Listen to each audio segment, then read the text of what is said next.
What is up, guys, and welcome to the Meeple Minded Podcast, the podcast where we talk all things tabletop gaming. My name is Jason. And I'm Ant. How are you doing this weekend? Good, mate. This week. I still can't get out of that. It's been a couple of weeks, but it's been a week, yeah. It's been a few weeks since we've seen each other, a couple of weeks since we did an episode. But Absolutely. How have you been, sir? Yeah, busy.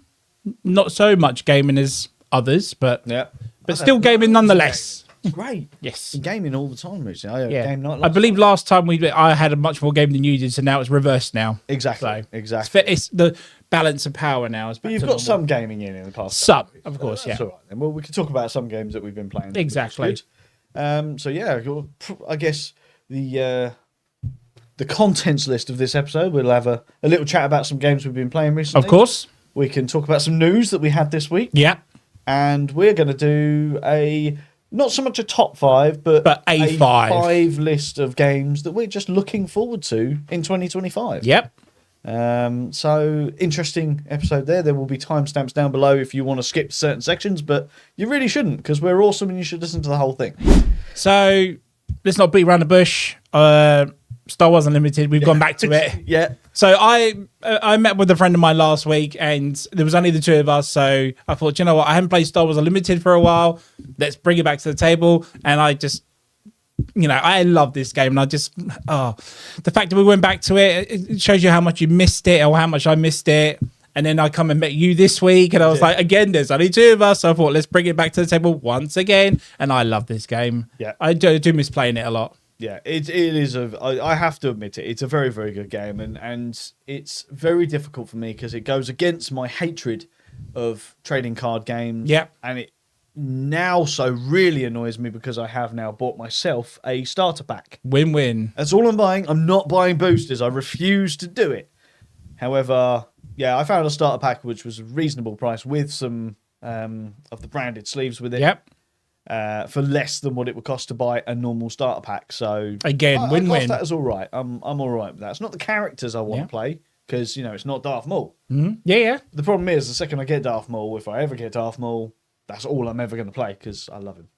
He's one of my favorites of all time, Star Wars character. But starter pack, which means now we can probably get 4 people to play it now instead of just 2. We've got 4 decks between us, so there's a bit more variety for when we play as well. And I believe it's called the Twin Sons ruling or whatever they call it. Yeah. The 4-player version. So, But they've got so much more content coming out. Time of recording, we're in February, but next month they've got the even bigger 4-player map coming out with the Millennium Falcon in space shooting up around the Death Star. I didn't know that. Did you not? I didn't know that. It looks so... You mean, we've got, obviously, the tournament size mat that we play on. Yeah. But this one's obviously double the size because it's 4 players. So... That's going to be huge. It's going to be what, 3x3, Matt? At least. If not more? At least, yeah. Because the one you've got is 2.5 by 2.5. Yeah, so double that. So... That's going to be nearly a war game size, Matt. That'll be like your Worms play mat, right? Wow. Which couldn't even fit on this behemoth of a table here. So no. So yeah, I'm lucky to say I'm not going to need the 4-player. No. If we can get more people to it, I think we might consider it at least. I was tempted by a single player map for me. Yeah. But then I was like, especially the Darth Maul one. If I'm playing nice. The Darth Maul one is nice. But then I was like, but if I'm ever going to play with anyone, it's not fair only me having that. So I kind of want the same one that you have. It's just that's the tournament style one. That is really worth getting if you can get it on the cheap. It's worth getting. I think I've seen it for about 25 to 30 quid. Yeah. And I was like, it's a bit much for a game that I'm not going to go all in on. No, it's true. If I can pick it up cheap enough, I will definitely get one. I might even get myself a custom one. I'll see how I feel. Oof. I designed. You won't go all out for that, but you'll go all out for a custom one. Getting custom ones cheaper. That's the worst. Oh, can you? All right. It's just the heartache of making it yourself. This is it.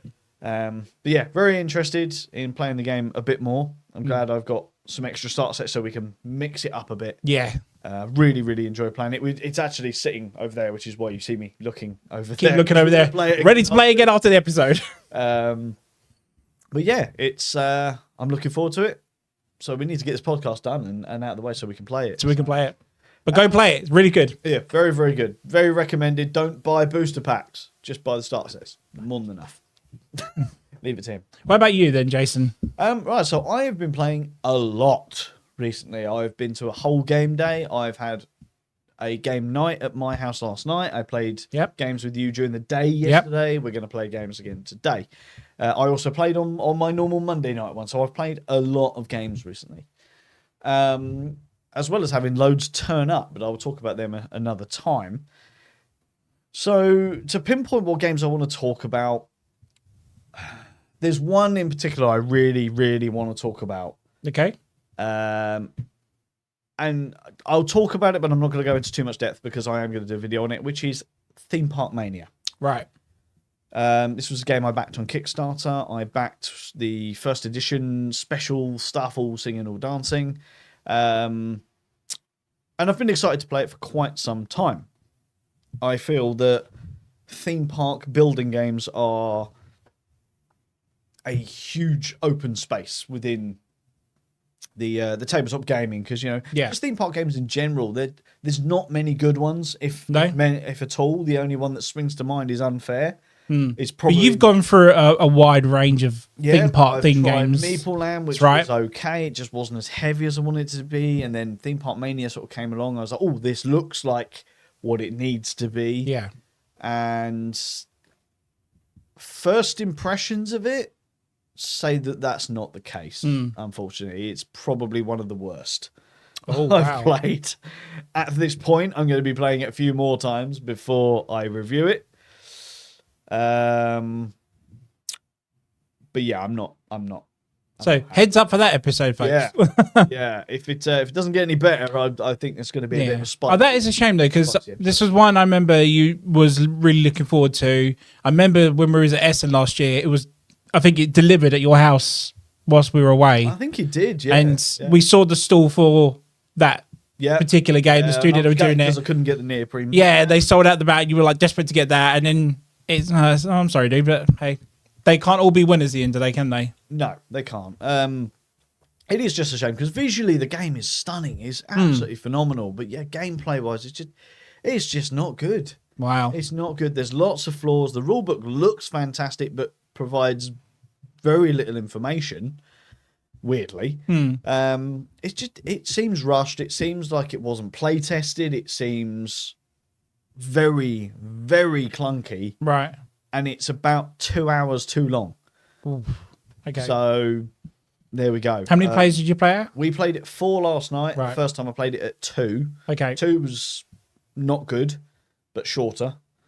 4 players was. Oh, so you kind of knew it last night. It was going to be not as good, or or were you trying to make it better from last time? I was hoping that the play at 2 was it's just not very good at 2 players. Right. I was hoping that at 4 players, it's like, we'll see a bit more rotation, a bit more player interaction and stuff like that.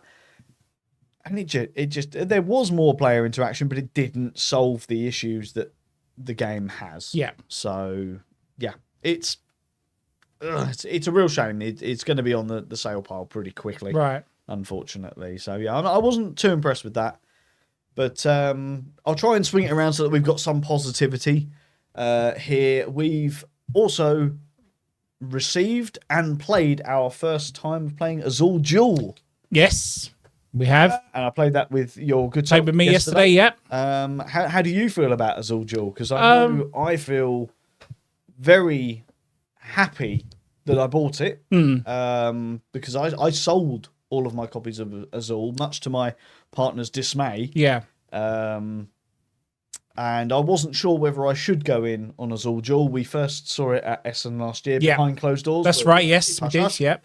And it got me interested, and then when it was announced on the pre-order, that was it. I pre-ordered it and said, I need to get this game, I need to play it. We have now played it. I'm very happy. What about you? Yeah, I mean, I've not played Azul for a long time, so it was weird to get it all back together again. It's like, oh, right, I take this and these all go, and the scoring system as well. But I love the fact it is a totally different Azul. Like, it's not just Azul at 2-player. There is other stuff to change it around and stuff to make it its official dual game. Yeah. So I'd like to play it again just to, try and beat you next time. But no, it's very enjoyable. Yeah, and it makes me even want to go back and play some other Azul games, to be honest. Yeah.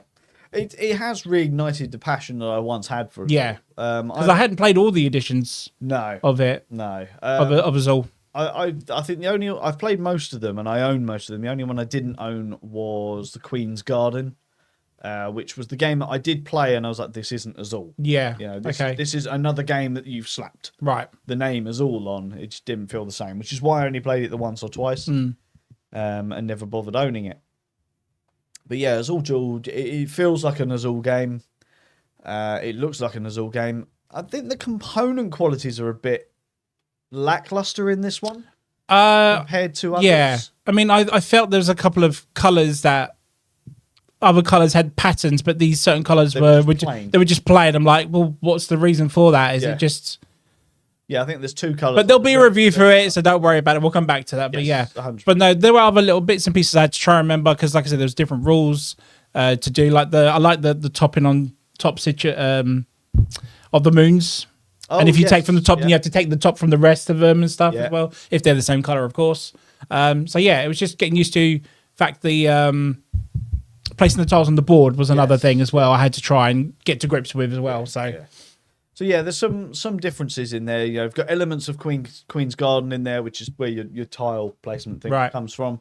You've got elements of the original in there, where you're sort of stacking them on the side and then eventually pushing them all onto the tiles.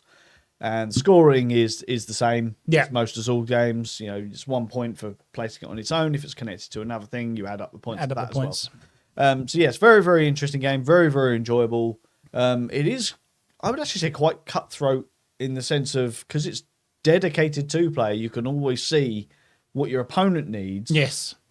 Which was the case yesterday. Yeah. When you're stacking, because when you take the tiles that you want from the sun, you then get to choose what order the remaining tiles get stacked in to be collected, because you can only ever take the top one. So it's like, well, I know that Anthony needs the Dark Moon ones here, so I'm going to make sure that is on the bottom. Exactly, so that he doesn't get it. And maybe on his next turn, he'll take the red, which I know he doesn't really want, in the hope that I then won't take that one, which is exactly what I'll do, because I'm a spiteful little son. Yeah, I mean, there was that, and the making them lose a point to take a tile as well. That's another like brutal penalty as well for doing that. So again, a lot of screw jobs on other players, or other players, should I say. Very, very enjoyable. Can't wait to play it a bit more. Have you played any others that you want to talk about? I kind of a situation where I played a bit of a game. So last week again, I met up with my friend whose Kickstarter arrived for The Last of Us by Themeborn, which are the guys who did Escape the Dark Castle, Escape Dark Sector. It was kind of funny because he come around with this massive box and we basically unboxed it, had a look around it, took some photos of it, started learning the rules, and by the time we got playing, it was nearly 12 o'clock at night. So marvelous. We started playing the game, and we're like, I think we better stop because we're not going to finish this until like 2 a.m. But from what we saw, what we looked at was very good. It looks very true to the video game itself. But it is one of those ones where it's a lot more deeper than Escape the Dark Castle and Dark Sector, but sort of still has the same mechanics of those two games as well. So yeah, I look forward to go back and giving that a second try next time. But yeah, nice. And that's it.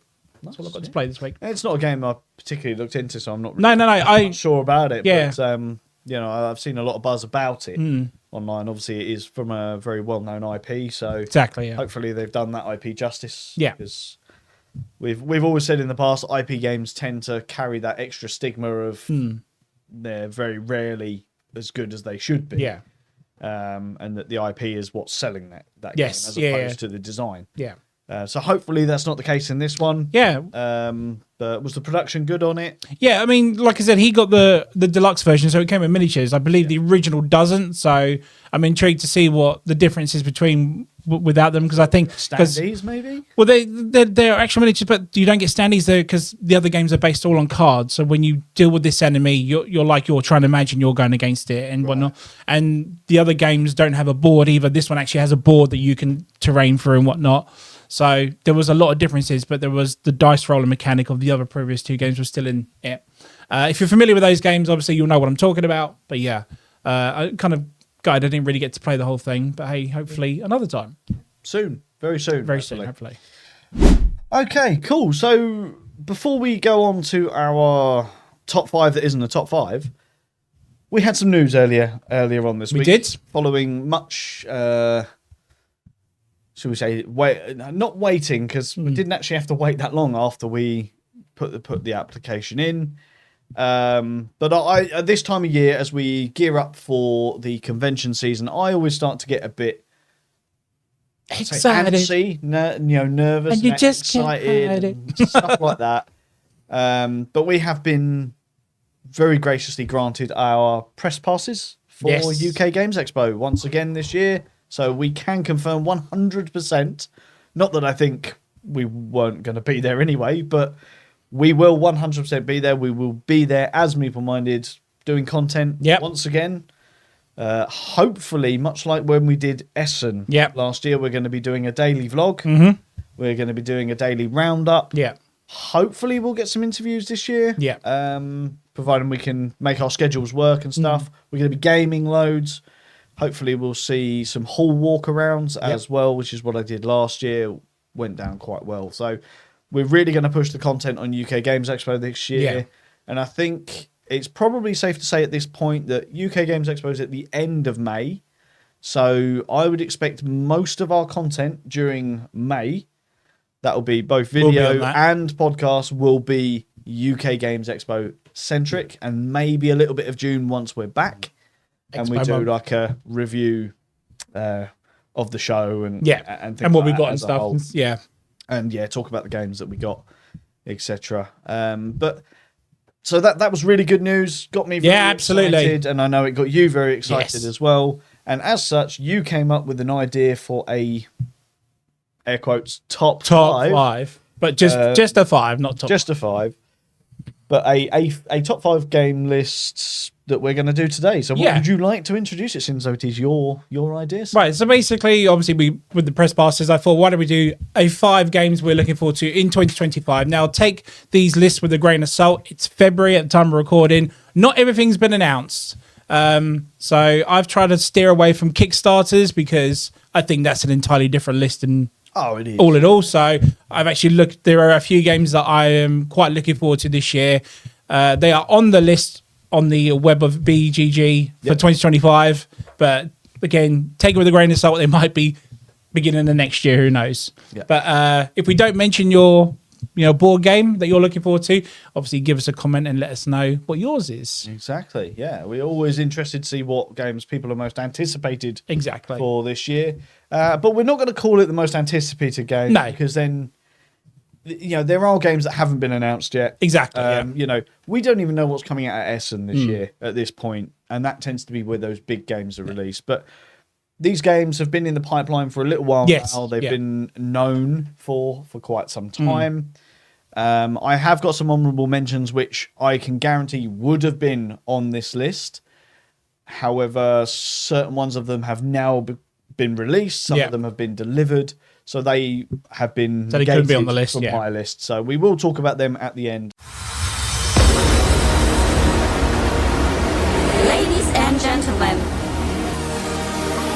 it's time for the countdown. Shall we just dive straight in? Let's do it. With our lists of number 5.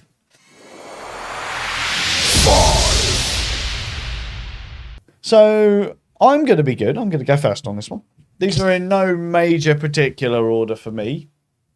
But the first one is a game that I don't actually know all that much about. So I've copied the blurb that is given on BGG, and this is Gatsby.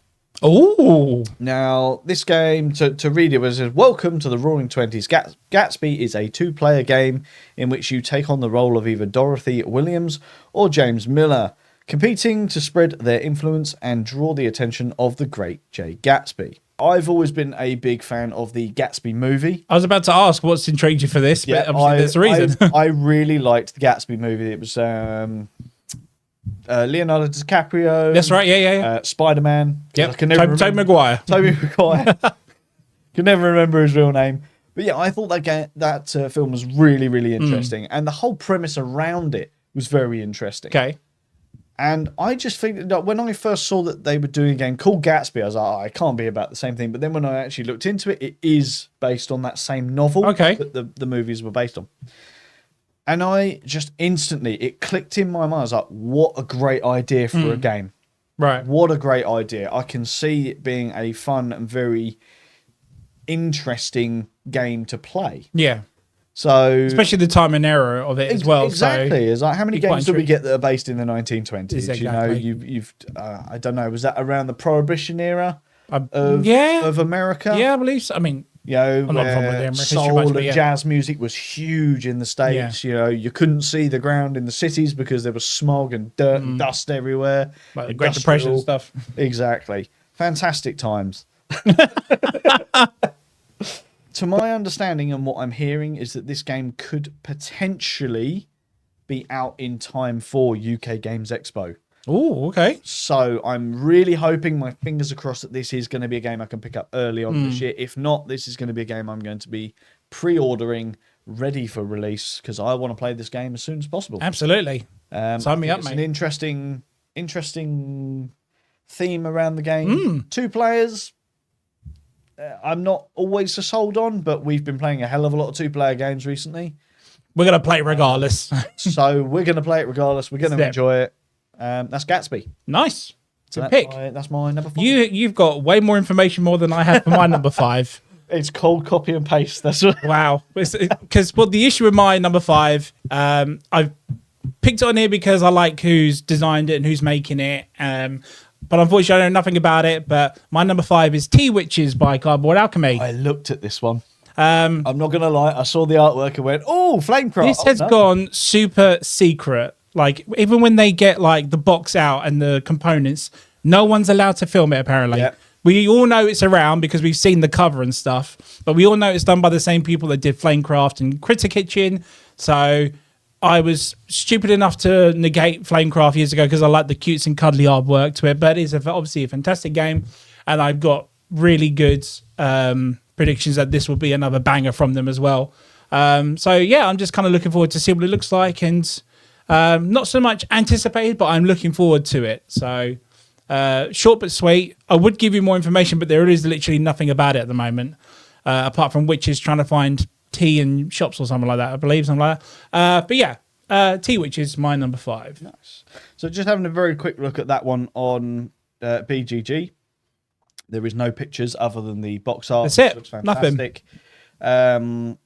So it's actually going to be published by the Op Games. Oh, it's not Cardboard Alchemy. Okay. But it is Manny Vega and it is Sandra Tang. So it's the same designers, yeah. Same team. I'm going to guess Cardboard Alchemy have got rights to print it somewhere else because they are also mentioned on here. So it's got it listed as mechanisms containing worker placement, tile placement, and push your luck. Oh, there you go. That's definitely a game that's going to go down well with yourself. Of course. It's a little bit of a blurb, but doesn't really say much. As I say, it doesn't say an awful lot about it at all. I wish I could tell you more, but it's one of those ones where, again, I've played the previous 2 games, so I'm looking forward to the 3rd one.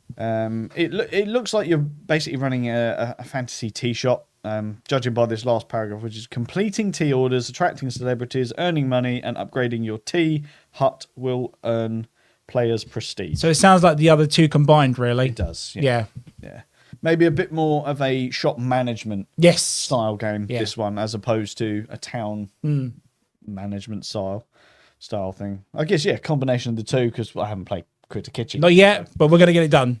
But that looks like a very, very interesting game. I did see it on the list, and it was I was tempted to put it on mine myself. So really glad you put it on there. Nice.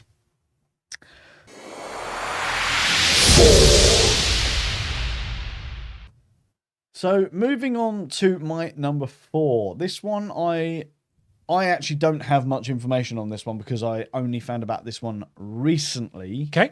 And it's drew my attention because of its theme, and much the same as what you've got with the tea witches and managing a tea shop. Okay. This one is about managing a movie theatre. What? And it is called Popcorn. Wow, I knew nothing about this. So this one is you are essentially managing a movie theatre where you are You've got various different screens, and you can decide what movies go. What? One. This sounds amazing. It does. Being the movie guy, how did I not know about this? It looks absolutely fantastic. I found out about this game maybe 3 or 4 days ago. I saw it in passing on, I think it was a Facebook group. Someone posted about it, so I had a quick look on BGG. There is a little bit of information about it on BGG, and it is, that basically what I've already said about it is the extent of what I've been able to see. But it is coming from Yellow. Oh, So okay. This is another company that we're very, very fond of. Match guys, right? Really good. Yes, they were. They do the distribution in the UK. For here, they do, yeah. Unmatched. But yeah, I mean, look at the cover art of that. Come on, it looks stunning, doesn't it? And then you've got, I know the guys on the screen. I know you can't. I'll try and put it on here for us, Jason. But that's your board. You've got your movies. Oh yeah, peoples and stuff. Oh come on, that looks fun. Dual layer boards. Right. The production on this looks absolutely fantastic. I'm just really, really interested in it. I can't unfortunately say the designer's name because there's no way I'm going to pronounce it. Again, you'll see without butchering it anyway. You'll see it on the screen somewhere. Apologies to the audio listeners, but yeah. It just sounds really good. It's a 9-round game, so I think it's going to be short, sharp, and punchy. Right, yeah. I love the idea of running my own cinema, picking what movies I want. Hell yeah, come on. Try and, if there's an element of having the snack kiosk in there and managing that as well to try and... It's like theme park with the movie theatre. Awesome. Yeah, oh, come on. So sign me up. I would have been on my list if I knew about it. 100%. I thought, to be honest, I'm amazed you didn't know about it. Didn't know about it. But as I said, I only found about this a couple of days ago through scrolling through Facebook and seeing it. It's Popcorn. It's from Yellow. Really looking forward to it. Hope it comes out very soon. Well, you had the same effect with me last year with Video Game Champion. And I knew nothing about that. It was one of my favourites of last year. So pass off the sale of this one. Pass off the yeah. I mean, even if you bought it, I'm still going to buy it regardless. I'm a movie guy. It's a game about movies. I'm all over it. Yeah. So I think it's going to be out quite soon because there's now quite a bit of chatter about it going around. Nice. So, it says it's good for ages 10 and up as well. So wow. Something you could play with. Play with the little ones. Yeah. So, totally. There you go. Popcorn. Yellow. Nice pick. Again, it's very high on my list because, again, I know nothing about it. I only got announced last week. But my number 4 is Venturesome by Devere. Oh, that's shocking. A Devere game. A Devere game, come on. But no, it basically looks like, because again, there's only images of this game, but from the artwork I can see, this is probably going to be Devere's Lost Ruins of Arnak. Oh, okay. So, and I friggin' love Lost Ruins of Arnak. It's one of my favourite games of all time. And for Devere to have their treatment on it, I am, call me intrigued, sir. Okay. Whether it is actually a carbon copy of it, I'm sure it's not, but from what I can tell from the artwork, it looks very similar to what it is. But again, I only got announced last week, so I know nothing of it. But I'm just looking forward to it. Yeah. I'm going to guess that'll be an Essen release because they tend to do most of their most likely. I would imagine so. But last year was pretty good because they released... the games that they were releasing at Essen also got the Europe release on the same day, didn't they? So you could so hopefully hopefully we'll preview it at Expo because that's what they did last year. They did it with Hard Rock, didn't they? So they did, yeah. So hopefully we can get to see it there and then pre-order it for Essen later in the year. Try and get a bit more information about it when we're there. Oh yeah, of course, yeah. Much like we did with Rock Hard. And if it's not like Lost Ruins One, it'll come off the list. No, well, there you go. Regardless of it being Devere or not. Very quickly. Interlude. Put a screen effect up. Did you see the news about the special storage for Lost Ruins of Arnak that came out? Yes, I did. Thanks to you. Oh, because I knew it was out, but then I saw it. Then you sent me the link, and I was like, "Oh my god!" That's why it's not on the list because it's going to be a Kickstarter, isn't it? At the end of the day, so I didn't want to add it to the list. It's just a mini expansion, though, isn't it? Or is it quite a big expansion? I believe it's a mini one, but you can only get it through the box. It's the box storage. Yeah, it's all about the box storage, which is a shame. 2 weeks. The 2-week period to pre-order. He'll go in the first day, honestly. I think it will. He'll go in the first day. But anyway, back to the list. It's happened. It's pre-ordered. So that's my number 4, Venturesome by Devere. Very, very nice.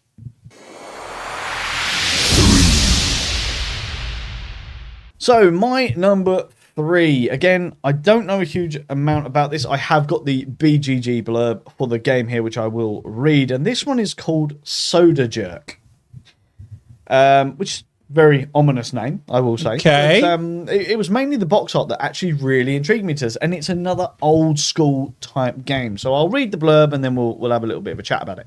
Soda Jerk is set amidst the bustling, vibrant American soda fountain era of the 1950s.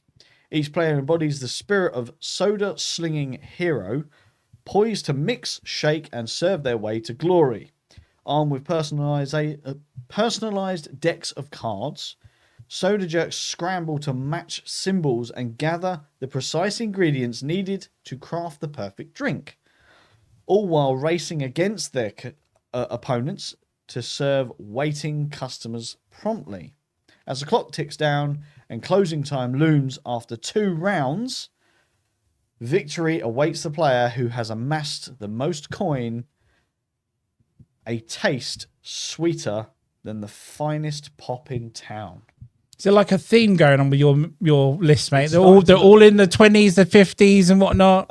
I've always said I was built in the wrong century. Yeah. So evidently that's the case. But this one really intrigued me. As I said, the box art was the first thing that captured me. I'll show it to you in just a second. Put it up here for us. Which it'll probably pop up on the screen if you're watching.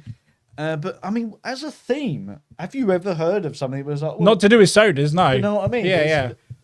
And again, this sounds very much like maybe like the Critter Kitchen, or the potential of you're running an individual business and you're trying to maximize customers, but it's that 2-round thing. Yeah. It's like 2 rounds to try and smack it. This feels like this is going to be a high, fast-paced game. I'm really hoping that we're not talking about real time, with a timer. Yes. That will.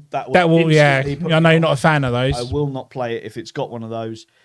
But I think it looks interesting. It seemed like the whole game mechanism seems like it's going to work around decks of cards. But yeah, I think it looks very interesting to play. And as I said, I will try and put some pictures up on the screen now. 2 rounds beating White Castle's 3 rounds. Well, yeah, yeah. I mean, first off, that was what caught me. Oh, so that's the 50s right there. It's the 50s right there. That is the 50s right there. But yeah, I think, let's see. I don't know if there's any other pictures on here, actually. But it makes sense to do that time and era, because nowadays a new soda drink, you're like, well, it's a new soda drink. Back then, you're like, whoa, it's... Yeah. What the hell is it now? The picture on the box, again, for those audio listeners, is of... Essentially, it's a Coke float. So it's a Coke with the vanilla ice cream on top, and the top with the cherry. Do you like a Coke float? I love a Coke. I love Coke floats. Coke floats are amazing, and they're root beer float. Root beer floats are good. Yeah, they are. They're very rare in the UK. But yeah, looks interesting. 30 to 60 minute playtime, 12 and up, 2 to 4 players. I think it'll be a fun little game to play. Yeah. There's no other images of this game yet, so I can't tell you what the boards look like or what it's going to be. But that's it. That's my number 3, Soda Jerk. And it is from... it looks like it's self-published, actually. Oh, okay. That is a name of a person, not a company. And I'm sure a company will get hold of it and release it, though. Yeah, I would assume so. But the mechanisms it lists is hand management, and set collection. Oh, okay. 2 things I quite like. So there you go. Let's just hope it's not in the real time that you asked. Fingers crossed. Fingers crossed. Fingers crossed. There you go. Nice. My number 3, I know a little bit more about my last 2, so hence why it's a little bit higher on my list. So my number 3 is going to be Grim Coven by Awaken Realms. Okay, yeah. Reason I picked this is because I'm a big fan of the video game it's sort of based on, which is Bloodborne. If anyone doesn't know what Bloodborne is, it's set in medieval times, defeating monsters and monster hunting, if you will.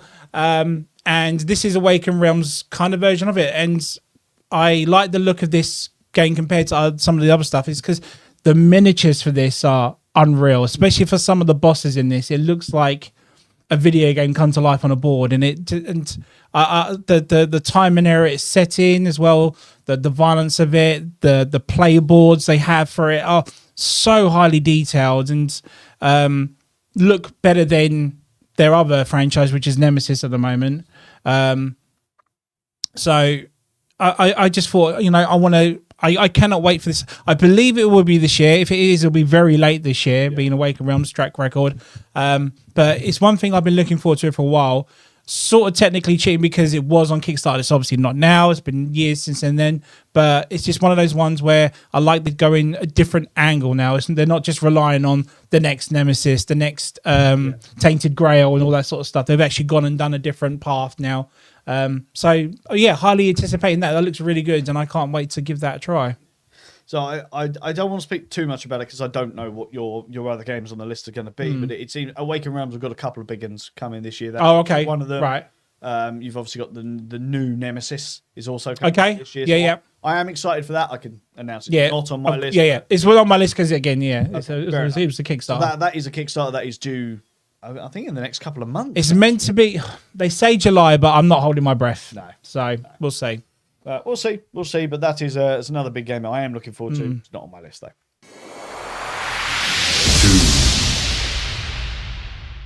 I am cheating a little bit because this one was one that I have crowdfunded. Okay. And is due in the next month to 2 months.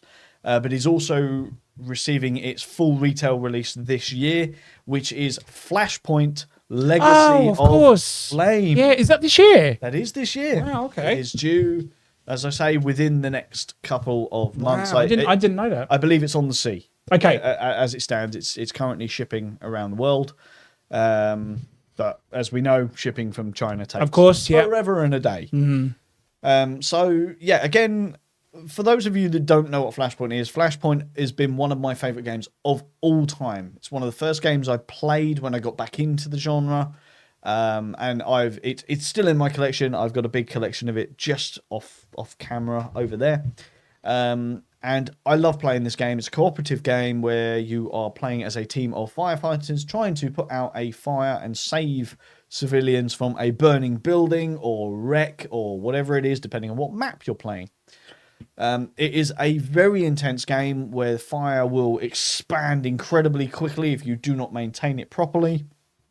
And you have to save a certain amount of civilians to be declared the winner or basically put out the fire completely. And this game has had no more expansions for years. I thought it was dead in the water, but then last year, out of nowhere... Randy Orton. Like Randy Orton from WWE, we got the announcement that there is a legacy version of this game coming to Kickstarter, and then within a couple of months of that announcement, it was there. It was on the Kickstarter, and they've turned it around in a really good, quick amount of time as well. One of the best things, because one of the hardest things about the original Flashpoint is a lot of the expansions are very sought after. They have been out of production for years. And the original's not a legacy game, is it? The original is not a legacy game. It's just a normal game, but lots of expansions for it. You haven't been able to get a lot of those expansions for a long time. They made all of the expansions available again as part of this campaign and announced that they are going to be putting them back into production. They even announced very recently there's going to be more expansions coming for the original game this year. Wow. But they've said nothing more about that. So that would be what's on this list. More expansions big for that deal game, for but you, I don't know what they are. I've got no information. I just know that they're coming. But yeah, Legacy of Flame. It's the first Legacy game I've ever owned. And I had no hesitation in owning it purely because how much I love Flashpoint. I'm still incredibly nervous about playing a Legacy game as part of a group because I don't like that idea of... Well, we started one, didn't we? And I think some of the group just don't want to ever go back to it. So I don't think it's ever going to get played again. So there is that worry. But caught in that thing. So I think that with this one, it'd be very picky about which group. But it might even just be one that we do together, just as a 2-player. But yeah, I'm very, very interested in it. It's got some great production to it, and it's actually fairly reasonable for what is a Legacy game. Okay. And I believe you get a playable board for the normal game at the end of it. Ah, okay. So you can just play it as normal. So you'll be able to play it. That's pretty good. Normal. So yeah, I'm interested. I'm very much looking forward to that. It's set in the universe of Flashpoint, but it's not directly connected to those games. But yeah, that is coming out very, very soon. I didn't realise it was this year. It is. Yeah. there you go. Flashpoint Legacy of Flame. That is indie boards and cards. Nice. So you cheated on your number 2. I'm going to cheat on my number 2. But again, I do believe it's out the end of this year, might push into 2026. So again, take this with a grain of salt. But my number 2 is DC United by Simon. Oh, yes. Because they've only just delivered the last Marvel one, haven't they? Multiverse has just been delivered. So fingers crossed it does get delivered this year. But anyway, reason I'm looking forward to this is that as much as I love Marvel United, I know we don't get it to the table as much. But aside from the films, forget the films. The comic side of it, I'm a huge fan of DC. Yeah. Everyone who knows me knows I'm a massive fan of Superman. I've got Superman tattooed on me. So it was inevitable after the big success of Marvel that DC was going to get done. Of course, yeah. So I am really looking forward to this because there are other parts to it that I've backed as well. So it's not just the basic characters. There's other characters like from Green Lantern Corps. I love Green Lantern storylines and everything. It just hits me on such a great level, especially for an adult reading comic books. Again, the themes from DC are very adult themes compared to Marvel. Still do, but I think DC is more adult orientated than it is to more kids nowadays. Yeah.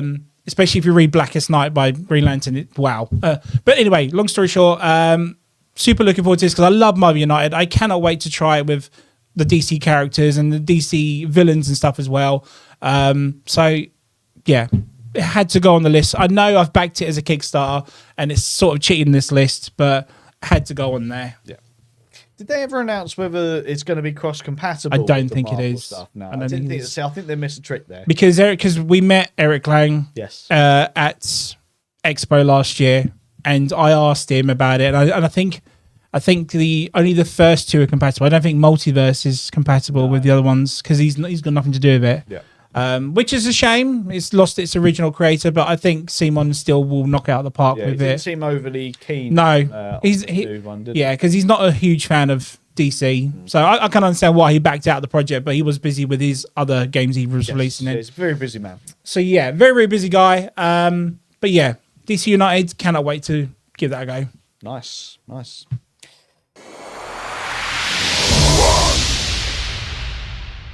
Okay, so my number 1, and I think this was always going to be number 1, even though it's not a top 5 list. It is my most anticipated game currently, which is, of course, unfortunately, it is another crowdfunding that I backed, but it will have a retail release this year, which is the Unmatched Adventures Teenage Mutant Ninja Turtles, of course.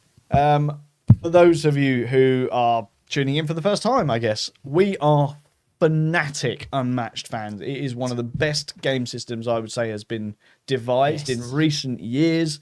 I have every single character that isn't an IP-based character. Until now. Or until it delivers anyway. Well, yeah, when it delivers, that will have changed. I forgot about this. I was phenomenally excited when they announced the Teenage Mutant Ninja Turtles was coming to Unmatched. I loved TMNT when I was a kid. Even now as an adult, I will still go back and watch the original. Hey, same. I love them, man. Stuff. Honestly, the whole premise around them is awesome. And then as soon as they announced that the baddies in it were Shredder, going to be playable as well. Krang, oh my god! Then they announced that they were going to do an add-on where you could play them as characters in normal Unmatched. I was in. They had my money. I didn't go all in because they went crazy with the miniatures. And I was like, I can't justify it, but I need the deck so that I can play the baddies in the normal game. Because the thing is with the Unmatched Adventures, they're really, really good as the cooperative games. We really enjoy them. However, we've played with those characters in the normal game, the normal versus game, more than we have in the cooperative game. Which is a real shame because in the original, you've got some awesome bad guys in there, like Mothman and stuff like that, but they're not playable, which is a real shame because the miniatures are fantastic and they would be amazing to play in the normal game. So that's a shame. But with this one, they have done those add-on decks so that you can play them, and that makes me very happy. I'm very excited for this game to come out. I don't think we're too far away The from combinations you can do now, like Shredder versus the T-Rex or something. Exactly. Yes, make it happen. Yeah. Robert Muldoon versus the versus Splinter. Take it. or Krang or something. Oh, mate, I cannot wait. I completely forgot this was out this year. But if it was an IP you had to own, it would be that. I mean, it makes sense, really. Yeah. TMNT all the way. I would have even done it if you didn't back it. I would have backed it at the end of the day. Unfortunately, my number one's not going to be as good as that. But hey, number one, I'm really looking forward to this. And it's a game called Wine Cellar by 25th Century Games. Yes. I believe some review copies got out this last year, but I believe it's out this year. It's number one on the BGG chart at the moment. But if no one knows what Wine Cellar is a bidding game. I do love me a bidding game. From Furnace to Ra, own it all. I love bidding games. But this one, why it's sticking out for me is that it's played on 8 rounds. And what you do is you essentially bid to collect wine bottles with obviously wine in it. And what you do is when you win that bid of a certain bottle, you put it into your wine cellar, but you choose which row you put in from 1 to 8. And obviously on the card, it says if it's in this section, like if it's in row 5, it will score you this much. So obviously you're trying to lay it out to score the most points at the end of the game after you've got bottle 8. But the little kicker I like to this as well is that you also can get customers. And on the bottle, it has very much like distilled. It was made in this specific country or this specific region. And you will gain extra points for this customer if your wine cellar gets these certain bottles in your wine cellar.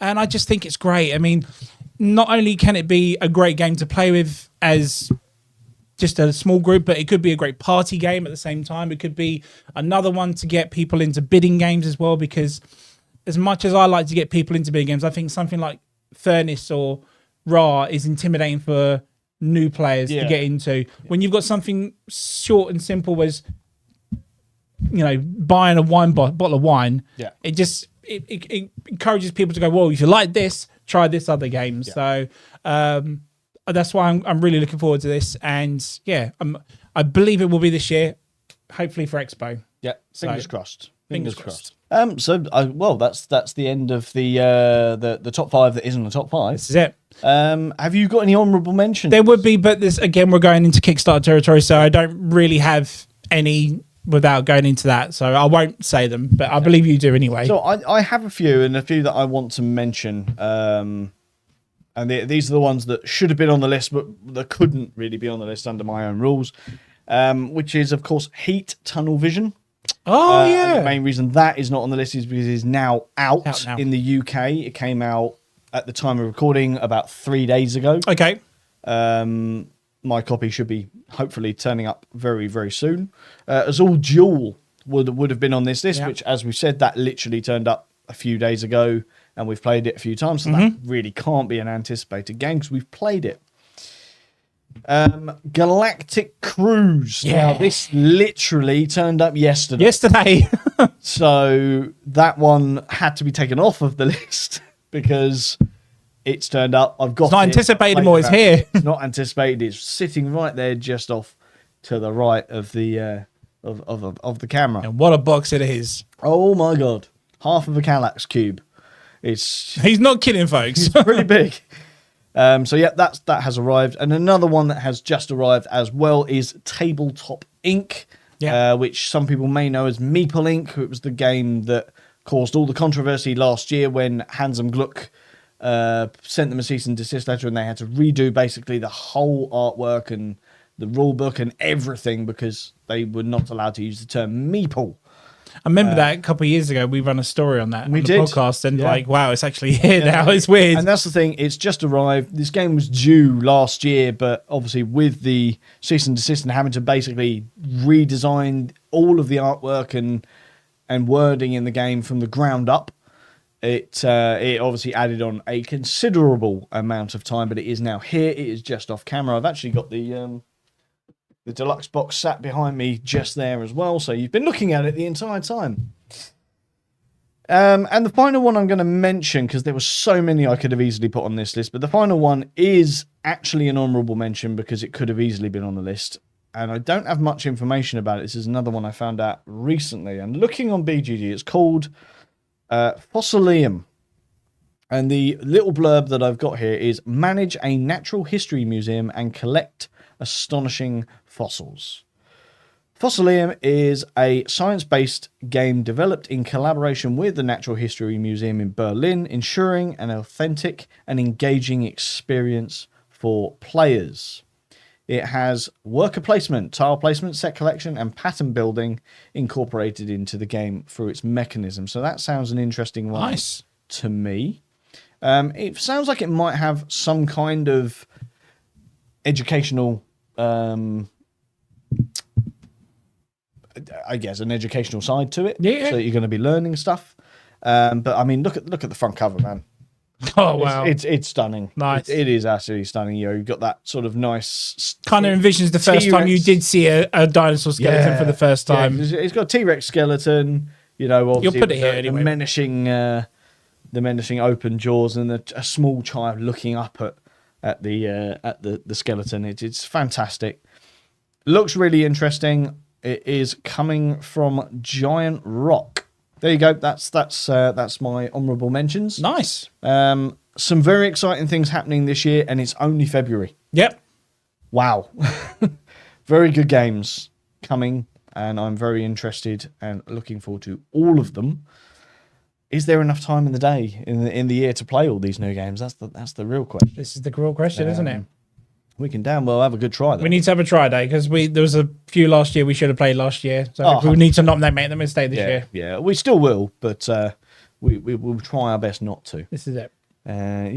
So that's the end of that. What are your opinions, guys? Let us know your games that you are most anticipated for this year, or even just games that you're looking forward to. Let us know some that we haven't mentioned, see, in case we've missed them. It's entirely possible. Comment below, let us know, because let's face it, this top 5 will change next week. So. It would. We could do this exact same list next week and have 5 new games each. Absolutely. There are so many games coming out every year. There's new stuff getting released announced every day as well. So I'm going to guess as we approach UK Games Expo, when there's more announcements as to what will be released at Expo, we'll be able to do a dedicated one of what we're looking forward to at the UK Games Expo. But other than that, should we sign off and play some Star Wars Unlimited? Let's do it. Let's do it. So until next time, I have been Jason. I've been Ant. You have been watching the Meeple Minded or listening. Thank you very much for joining us. Ta-ta and goodbye.